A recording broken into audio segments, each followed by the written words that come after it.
Hello everyone, welcome back to my channel. आज मैं आप लोगों के साथ एक अपना पूरा फुल रूटीन में शेयर करना चाहती हूँ। एक्चुअली मुझसे बहुत लोग पूछते हैं कि इतने लंबे टाइम तक आप कैसे बैठती हैं, मतलब इतना लंबा 8 घंटे 10 घंटे कैसे पढ़ती हैं। तो कोई 8 घंटे 10 घंटे कंटिन्यूसली कोई पढ़ता नहीं है, वो ब्रेक ब्रेक करके लोग पढ़ते हैं। वो सबका अपना अलग अलग शेड्यूल होता है। तो yes, today I am going to share my schedule कि मेरा सुबह से रात तक क्या शेड्यूल होता है। So let's start with my schedule. Actually मेरा जो सबसे पहला शेड्यूल होता है सुबह का, वो मेरा करंट अफेयर्स का होता है। मेरा बहुत पहले से चला आता आ रहा है कि मैं सुबह करंट अफेयर्स ही करती हूँ। मैं अभी करंटली टारगेट फॉर आईक्यू करके चैनल में वहाँ से कर रही हूँ। वो क्वेश्चन आंसर के फॉर्म में करंट अफेयर्स कराते हैं। तो जो भी टॉपिक वो कराते हैं वो मैं कर लेती हूँ। उसके बाद जो मुझे लगता है कि हाँ ये इसके बारे में उन्होंने बहुत कम बताया, फिर बस एक बता के छोड़ दिया, उसके बारे में प्रॉपर रिसर्च करती हूँ। जो मुझे लगता है कि मेंस में ये क्वेश्चन आ सकता है, जैसे कोई स्कीम हो गई, कोई प्लेस हो गया, किसी के बारे में हो गया, तो ये मेंस में ऐसा क्वेश्चन आता है। तो या फिर कोई फुल फॉर्म वगैरह हो गया, तो मैं उसके बारे में पूरा कंप्लीट मैं ये करने के बाद मैं पूरा कंप्लीट मैं देखती हूँ। और मैं अपने नोट्स छोटा छोटा करके बनाती हूँ कि जो जो मुझे लगता है कि हाँ ये करंट अफेयर्स में एग्ज़ाम में मेंस में आ सकता है। उसके बाद मैं अपना पूरा रिवाइज़ कर लेती हूँ। ये है मेरे पास परीक्षा मंथन की पीवाईक्यू। मैं ऑलरेडी सॉल्व कर चुकी हूँ इसको कई बार, बट फिर भी आप कोई भी एक पीवाईक्यू ले सकते हैं। जैसे ओपी त्रिपाठी है, ऐसे बहुत सारे आते हैं मार्केट में। मैं क्या करती हूँ, मेरे पास मतलब पर डे मेरे शेड्यूल का पर डे है कि मुझे एक माइनर एक्ट अपने करने होते हैं। तो मेरे अभी सारे मैंने पूरा कंप्लीट कर लिया है। वेराइटी मैंने कर लिया है, प्लस जो हम लोग को नोट्स वगैरह मिलते हैं वो मैंने कर लिया है। But now I am going to start solving PYQ. मैंने ये सारे एक बार दो बार पढ़ा हुआ था।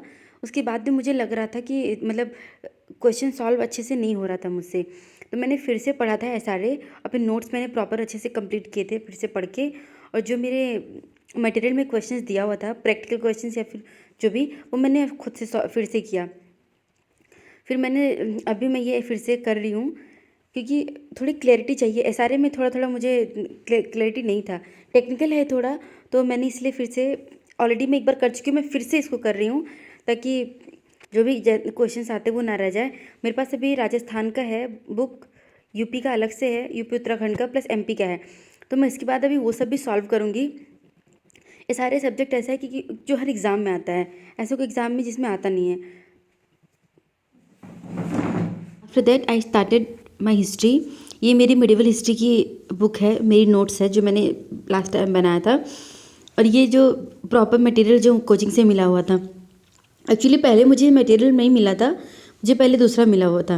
बट मैं कोचिंग आते जाते रहती हूँ, तो फिर बाद में मुझे अपडेटेड मटेरियल मिला था। जो बाद लास्ट ईयर यूपी जुडिशरी का और बिहार का पेपर हुआ था, स्पेशली उनके लिए अपडेटेड मटेरियल बनाया गया था। तो अब फिर मुझे ये मटेरियल मिला, तो अभी मैं इसको पढ़ती हूँ। एंड देन मैं जो मेरा घटना चक्र है जो मैंने लास्ट ईयर सॉल्व कर रखा था, पर मैं उसको प्रॉपर रिवाइज़ नहीं कर पाई थी फिर अच्छे से, तो अभी मैं फिर से उसको रिवाइज़ करूँगी। एक्चुअली गाइज, जो जो मिस्टेक मेरे लास्ट ईयर हुए, तो इस बार मैं सोच रही हूँ कि वो मिस्टेक मैं फिर से ना करूँ। So you also learn from my mistake. Please revise your GS properly, study GS properly, because अब लॉ में तो हर कोई अच्छा होता है।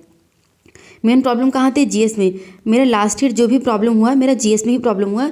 इस वजह से इस बार मेरा पर डे मैं 1 घंटे 2 घंटे तो मेरा मिनिमम 2 से ढाई घंटे हैं मैं जीएस कर रही हूँ। मेरे पास ये हिस्ट्री है, जब मेरी हिस्ट्री ख़त्म हो जाएगी, एक्चुअली मैंने मिडिवल और मैक्सिमम एंशियंट मैंने ख़त्म कर दिया है। तो अभी मैं घटना चक्र पूरा सॉल्व कर रही हूँ। जब मैं एंशियंट और मिडिवल का घटना चक्र कर लूँगी, उसके बाद फिर मैं स्टार्ट करूँगी मॉडर्न। और मैं साइड बाय साइड में ज्योग्राफी भी कर रही हूँ क्लास 9 से। So guys, there is one session in a day जिसमें मैं अपना आंसर राइटिंग करती हूँ। वो कोई भी सब्जेक्ट हो, जो सब्जेक्ट आपको लगता है कि मेरा पढ़ के अच्छे से हो गया है 2 times 3 times, you can start writing answers. Answer writing बहुत कंपलसरी है। और अगर आप पीवाईक्यू आप उठा लीजिए, पीवाईक्यू के हिसाब से आप आंसर राइटिंग करना शुरू कर दीजिए। एक्चुअली हम लोग को जो मटेरियल मिला हुआ था, इसमें हर टॉपिक का बहुत सारा, जितने भी स्टेट के हैं क्वेश्चंस, वो हर टॉपिक में हर स्टेट के क्वेश्चन यहाँ पे सब्जेक्टिव ऑब्जेक्टिव सब हैं। मैक्सिमम मैं यहीं से करती हूँ। और जो मेरे पास एक ये है, मैंने ये ली हुई थी, सीएलपी की है, यूपी का स्पेशली इसमें है। तो मैं थोड़ा बहुत यहाँ से भी थोड़ा कंटेंट वगैरह मैं अपना देख लेती हूँ। मैंने जो लास्ट टाइम किया था, मैंने लास्ट टाइम भी आंसर राइटिंग किया था, बट मैं अच्छे से प्रैक्टिस नहीं कर पाई थी, और यू कैन से कि मैंने उतना अच्छे से मैंने लिखा नहीं था। तो अभी इस बार मैं क्या कर रही हूँ कि मेरे पास जो मटेरियल है कोचिंग की, या फिर जो मेरा जो बेरेक्ट है, और जो मेरा ये PYQ है, मेंस का है PYQ, एक CLP का मैंने लिया है, तो मैं सब जगह से मिला के मैं एक फिर से अच्छे से आंसर लिखना शुरू कर रही हूँ। तो अभी मैं सारे सब्जेक्ट का भी मैं CRPC का मैं बस रिकॉर्ड कर रही हूँ, लेकिन मैं IPC का भी मैं कर रही हूँ, कॉन्ट्रैक्ट का भी मैं कर रही हूँ आंसर राइटिंग। मुझे ऐसे लगता है कि जब आप आंसर राइटिंग करते हो तो चीज़ें और क्लियर होती जाती हैं, प्लस जो मेरे आंसर्स होते हैं उसको मैं टाइम टू टाइम अपडेट करती रहती हूँ। जैसे कोई रिसेंट केस आ गया, मैंने कुछ ये मैं बेल का भी लिख रही हूँ आंसर, तो मैंने कुछ केसेस पहले से लिख रखे थे जो बेल के आए थे, एंटिसिपेटरी बेल हो गया, या फिर नॉन बेलेबल में बेल जो मिलता है, उन सब के केसेस आए थे सुप्रीम कोर्ट के। वो सब मैं पहले से करके नोट डाउन करती हूँ, ताकि मैं जब आंसर राइटिंग करूँ तो मेरे पास कंटेंट हो रिसेंट केसेस के। ऐसे ज़रूरी नहीं कि आप हर उसमें क्वेश्चन में रिसेंट केस लिखें, बट जो आपको लगता है कि हाँ ये बहुत इंपॉर्टेंट है, या फिर ये काफ़ी टाइम से चला आ रहा है, उसको ये ओवर रूल किया गया, वो तो डेफिनेटली वो लिखना बहुत ज़रूरी है। आंसर राइटिंग प्रैक्टिस से दो चीज़ें होती हैं, एक आपको कॉन्सेप्ट क्लियर होता है, प्लस आप जब लिखना शुरू करते हैं तो फिर हैबिट आपकी अच्छी बनती है। उसके बाद मैंने शुरू किया कॉन्स्टिट्यूशन। एक्चुअली मैंने जो योर लॉर्डशिप का जो मैंने टेस्ट सीरीज ज्वाइन किया हुआ है, तो मेरे 6 तारीख को कॉन्स्टिट्यूशन और एडमिनिस्ट्रेटिव लॉ है, प्लस GK GS और करंट अफेयर्स वो ऐड करके रखते हैं। तो मेरे पास एक टारगेट है कि मुझे 6 तारीख तक मेरा पूरा कॉन्स्टिट्यूशन रिवाइज़ करके मुझे फिर से ख़त्म करना है। कॉन्स्टिट्यूशन तो पढ़ते आ रहे हैं, बट पढ़ रहे हैं, चीज़ें तो भूलती है, कॉन्स्टिट्यूशन बहुत वास्ट है। तो आप एक टारगेट रखिए। मैं तो सजेस्ट करूँगी कि कोई ना कोई टेस्ट सीरीज़ आप बिल्कुल ज्वाइन करिए। टेस्ट सीरीज़ ज्वाइन करने से बहुत ज़्यादा हेल्प मिलती है।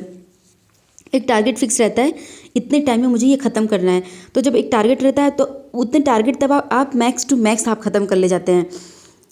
तो मैं अभी कॉन्स्टिट्यूशन कर रही हूँ, मैंने पूरा कर लिया है। तो अभी मैं कॉन्स्टिट्यूशन के जो मेरे मटेरियल है उससे मैं सारे PYQ कर रही हूँ, जो केवल मटेरियल में दिया हुआ है। उसके बाद अभी मैं बेरेक्ट रिवाइज़ कर रही हूँ। जब मेरा दोनों हो जाएगा, again I will start solving PYQ from my Samarth Agarwal, जो मैंने PYQ लिया हुआ है। उसके बाद मैं आंसर राइटिंग करूँगी, क्योंकि जो मेरे पिछले सारे टेस्ट दे चुके हैं, तो इस बार जो मेरे योर लॉर्डशिप पे पहला टेस्ट होगा वो होगा आंसर राइटिंग का, जो मेरे सारे लॉ सब्जेक्ट उसमें रह चुके हैं। तो अभी मैं पूरा मतलब कॉन्स्टिट्यूशन मेरा टारगेट है कि मुझे 6 तारीख तक ख़त्म कर देना। 6 तारीख को मेरा कॉन्स्टिट्यूशन का टेस्ट है। आप एक टारगेट बना के चलिए, तो it would be very easy to achieve your target, और धीरे धीरे करके सब सब्जेक्ट ख़त्म होने लगते हैं। तो आपको भी अच्छा लगेगा कि हाँ मेरी चीज़ें मतलब धीरे धीरे करके कवर हो रही हैं, क्योंकि सिलेबस बहुत वास्ट है। आपको एक प्रॉपर शेड्यूल के साथ चलना पड़ेगा। तो आप थोड़ा थोड़ा करके आप टाइम बनाइए, दिन भर में हर सब्जेक्ट को 2-2 घंटे करके दीजिए। वो बहुत आराम से चीज़ें कवर हो जाती हैं, और धीरे धीरे करके टाइम तो लगता है, बट धीरे धीरे करके सब कवर हो जाएगा। क्योंकि हमें PYQ भी करने हैं, मेंस की आंसर राइटिंग भी करनी है, प्रैक्टिस भी करना है, बहुत सारी चीज़ें होती है, GS करंट अफेयर सब कवर करना होता है। तो आप 2-2 घंटे का हर चीज़ को आप 1.5-2 घंटे सब्जेक्ट को बराबर दीजिए, माइनर लॉ, मेजर लॉज और GS वगैरह, तो बहुत ईजी आपका टारगेट अचीव हो जाएगा।